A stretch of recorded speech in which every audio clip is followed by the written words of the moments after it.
दोस्तों, बहुत समय पहले की बात है। किसी नगर में एक युवक रहता था। वह युवक अपने सांसारिक जीवन में बहुत खुश था। उसके सांसारिक जीवन में उसकी एक प्रेमिका थी, लेकिन किसी कारणवश उसने उसे धोखा दे दिया और उसके बाद वह युवक बहुत दुखी रहने लगा, बहुत निराश रहने लगा। उसका मन सांसारिक जीवन से उठ चुका था और वह अपने जीवन को पूरी तरह से बदल देना चाहता था। एक दिन जब उसे पता चला कि महात्मा बुद्ध उसके गांव में ठहरे हुए हैं, तो वह उनके पास पहुंचा और उनसे कहने लगा, हे भगवान, मुझे अपनी शरण में ले लीजिए। मैं आपका भिक्षु बनना चाहता हूँ। मेरा मन अब इस सांसारिक जीवन में नहीं लगता। मैं इस सांसारिक जीवन से ऊब चुका हूँ। मुझे अपना भिक्षु बना लीजिए। महात्मा बुद्ध मुस्कुराए और उस युवक को अपना भिक्षु बना लिए। वो युवक बहुत ही तेज बुद्धि का था। उसे महात्मा बुद्ध जो कुछ भी कहते थे, जो कुछ भी सिखाते थे, उसे वह बहुत तीव्रता से सीख जाता था। अब उसके जीवन का एक ही लक्ष्य था, बुद्धत्व की प्राप्ति। एक दिन महात्मा बुद्ध और उनका वह शिष्य किसी नगरी से होकर गुजर रहे थे। वह रास्ता बहुत लंबा था, जिस कारण महात्मा बुद्ध को जोरों की प्यास लग गई।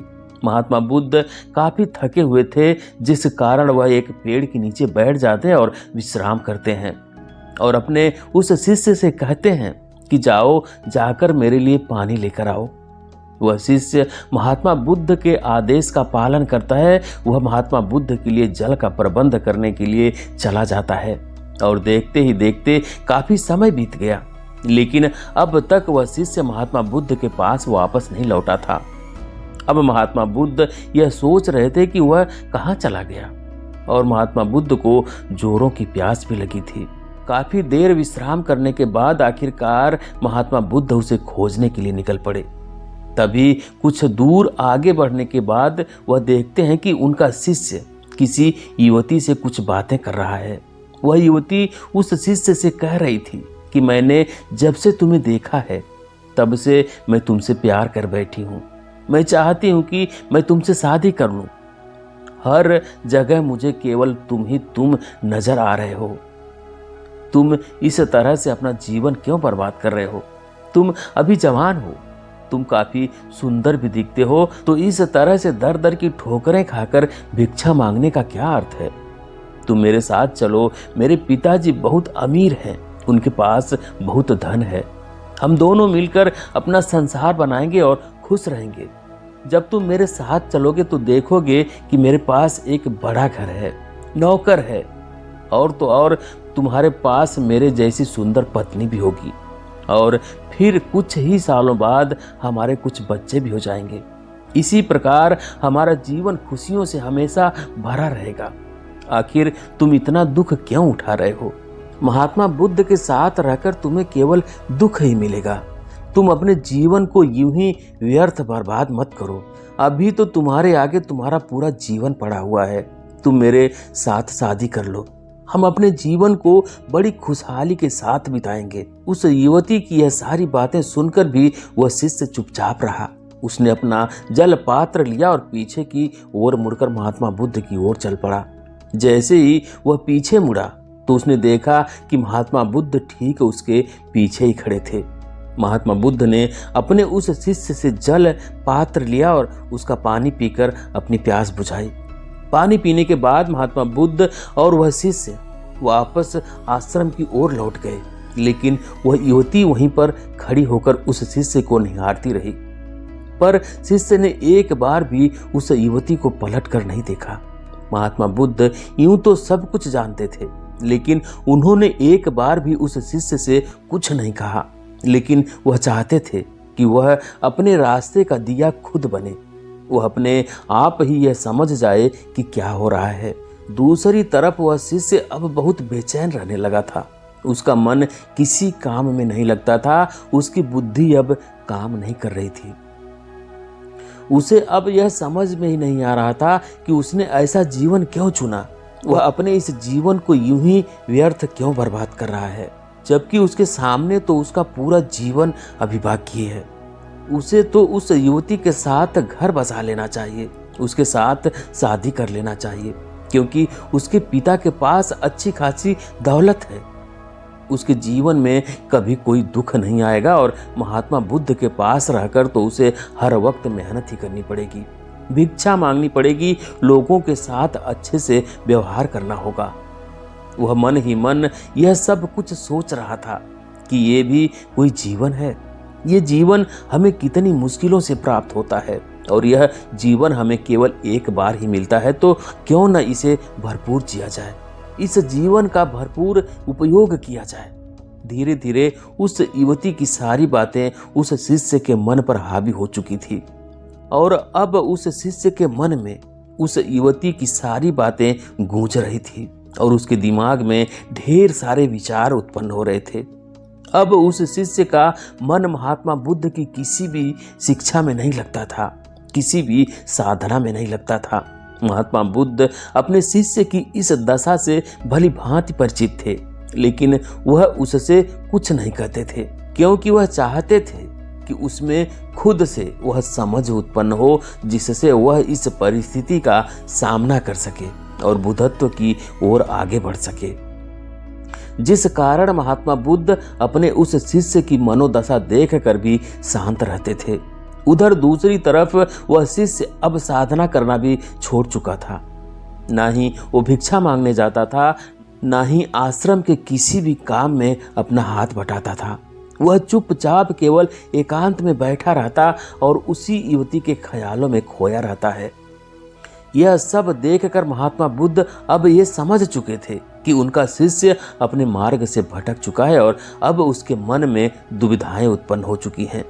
उसके मन में तरह तरह के विचार उत्पन्न हो चुके हैं और जो व्यक्ति एक बार असमंजस में पड़ जाता है, जिसके मन में दुविधाएं उत्पन्न हो जाती हैं, वह ये नहीं समझ पाता कि उसे किस ओर जाना चाहिए। इसी कारणवश उस शिष्य को भी अब कुछ समझ नहीं आ रहा था। उसका मन केवल लोभ और लालच की ओर भाग रहा था, जिस कारण वह हमेशा उस युवती के ख्यालों में खोया रहता था। उसी के बारे में दिन रात सोचता रहता है और ऐसे व्यक्ति कभी अपने लक्ष्य को प्राप्त नहीं कर पाते। यह सब कुछ देखकर महात्मा बुद्ध ने अपने उस शिष्य को कहा, भंते, अपने मन को काबू में करो, अपनी बुद्धि का इस्तेमाल करो, अपने बोध को जगाओ, क्योंकि जो मन राग और द्वेष से भरा है वह किसी भी लक्ष्य को प्राप्त नहीं कर सकता। भटकता हुआ मन कहीं नहीं रहता। यदि तुम इसी तरह से अपना जीवन व्यतीत करना चाहते हो तो तुम कभी भी अपने लक्ष्य को प्राप्त नहीं कर सकोगे। अपने मन पर नियंत्रण पाओ, अपने मन को वश में करो। महात्मा बुद्ध के मुख से ये सारी बातें सुनकर एक बार फिर वह शिष्य को अपना लक्ष्य याद आया। एक बार फिर वह अपने लक्ष्य की ओर बढ़ने के लिए तैयार हो जाता है और उसे ये समझ में आ चुका था कि वह गलती कर रहा था और अपने मार्ग से भटक चुका था। वह पहले ही इन चक्करों में पड़ चुका है, धोखा खा चुका है। वह ये सब कुछ जानता है कि सांसारिक जीवन में कुछ नहीं रखा है। जो सुख हमें दिखता है वो केवल ऊपरी है, लेकिन जो जीवन मैंने चुना है इसमें मैं सच्चे सुख की प्राप्ति करूंगा। उसे अपना लक्ष्य फिर याद आया, मुझे तो ज्ञान की प्राप्ति करनी है और बस मेरा एक ही लक्ष्य है और मैं अपने लक्ष्य को प्राप्त करके ही रहूंगा। अपनी गलती के एहसास के बाद वो वापस अपनी साधना में लग गया। ऐसे ही कई दिन बीत गए। तभी एक दिन वह शिष्य एक बार फिर से भिक्षाटन के लिए उस गांव की ओर गया। तभी एक बार फिर वह युवती उस शिष्य का रास्ता रोक लेती है और उस शिष्य से कहती है कि मैं तुम्हारा इतने दिनों से इंतजार कर रही थी, तुम कहाँ चले गए थे? मुझे तुम्हारी बहुत याद आ रही थी, तुमने बहुत देर कर दी। अब हमारे पास ज़्यादा समय नहीं है। मैं तुमसे आखिरी बार मिलने आई हूँ और आखिरी बार तुमसे यह पूछना चाहती हूँ कि क्या तुम मुझसे शादी करोगे या नहीं। सोच लो, क्योंकि ये तुम्हारे पास अंतिम मौका है। सोच समझ कर जवाब देना। आखिर तुम इस तरह के फटे पुराने वस्त्र पहनकर अपना जीवन कैसे व्यतीत करोगे? इस तरह से दर दर भटक कर भिक्षा मांगकर अपने जीवन में तुम क्या हासिल करना चाहते हो? मेरे साथ चलो, मैं तुम्हें एक से एक वस्त्र दूंगी जैसे राजा महाराजा पहनते हैं, और तब तुम्हें यह भिक्षा मांगने की कोई आवश्यकता नहीं पड़ेगी। यह जो तुम्हारे गुरु भाई हैं, यहाँ तक कि महात्मा बुद्ध, इन सभी को तुम भिक्षा दे सकोगे। तुम्हारे पास वो सारी सुख सुविधाएं होंगी। तुम सबसे बड़े और महान बन सकोगे। एक बार मेरी तरफ देखो, क्या मैं सुंदर नहीं हूं?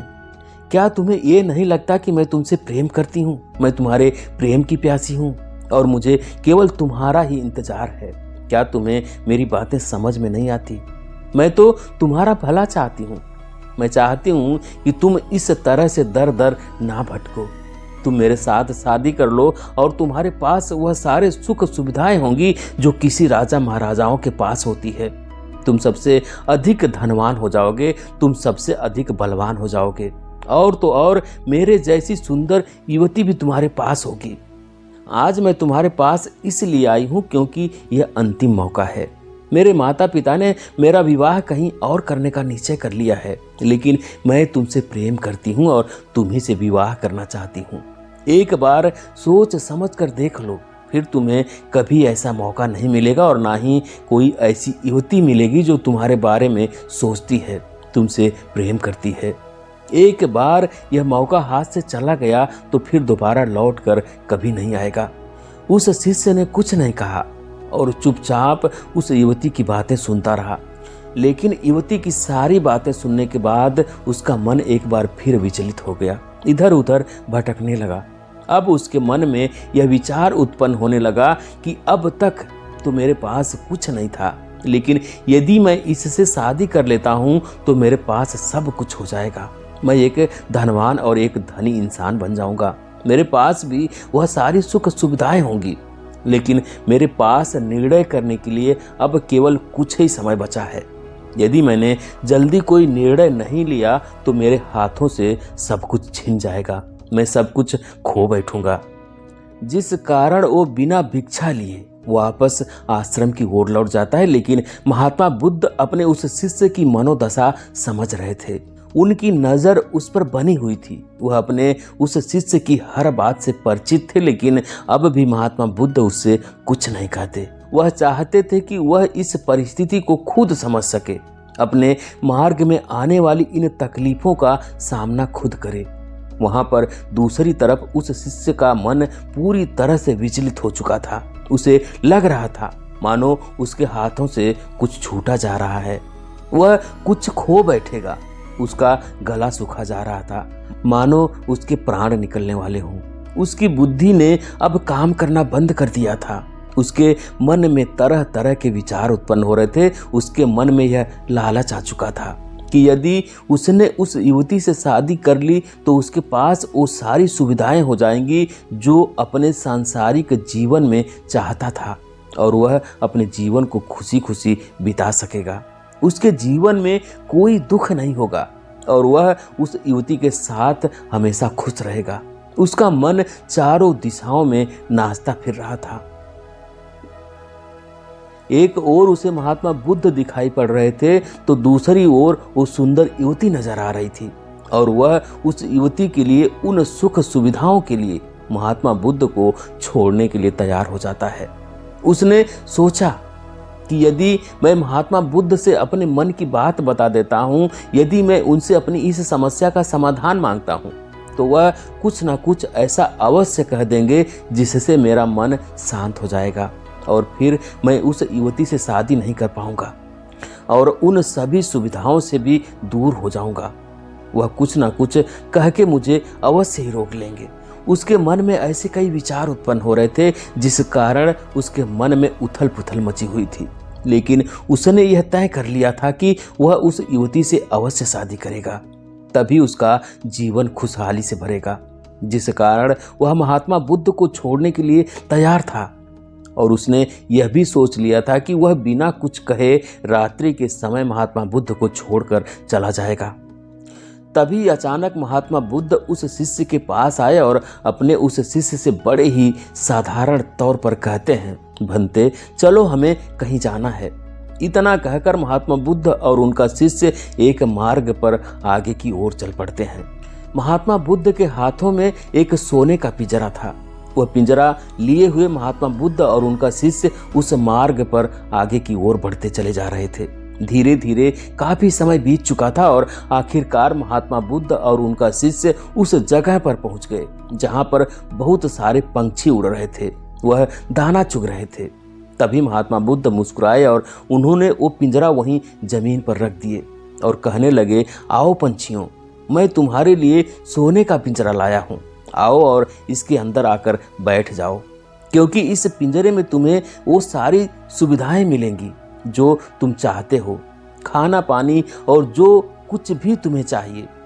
अब से तुम्हें ढूंढने और भटकने की आवश्यकता नहीं पड़ेगी, आओ और इस पिंजरे में बैठ जाओ।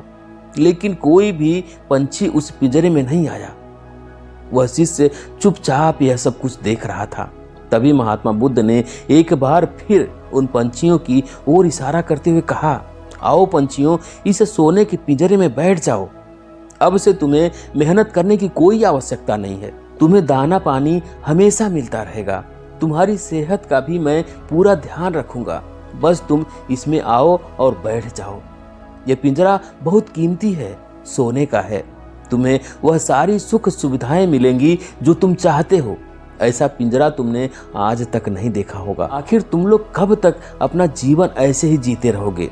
कब तक सुबह उठकर खाने के लिए यहाँ से वहाँ दौड़ते रहोगे?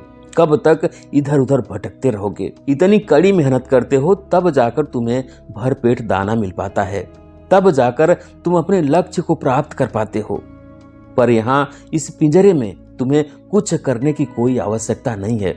इस पिंजरे में तुम्हारी जरूरत की हर वो चीज उपलब्ध होगी जो तुम चाहते हो, सब कुछ तुम्हारे कदमों में होगा, बस एक बार इस पिंजरे में आकर बैठ जाओ। इतना कहकर महात्मा बुद्ध शांत हो गए और देखने लगे कि क्या कोई पंछी उस पिंजरे में आता है या नहीं। लेकिन देखते ही देखते काफी समय बीत गया और कोई भी पंछी उस पिंजरे में आकर नहीं बैठा। यह सब वह शिष्य चुपचाप खड़ा होकर ध्यानपूर्वक देख रहा था। तभी महात्मा बुद्ध ने अपने उस शिष्य से बड़ी ही विनम्रता से कहा, भंते, जो अपने लक्ष्य को जानते हैं, जो अपने लक्ष्य के लिए जीते हैं, वो कभी भी रास्ते से भटकते नहीं हैं, फिर चाहे उन्हें कोई कितना भी लालच क्यों न दे दे। जैसे ये पंछी, इन पंछियों को स्वतंत्रता पसंद है और यह कभी कैद नहीं होना चाहते।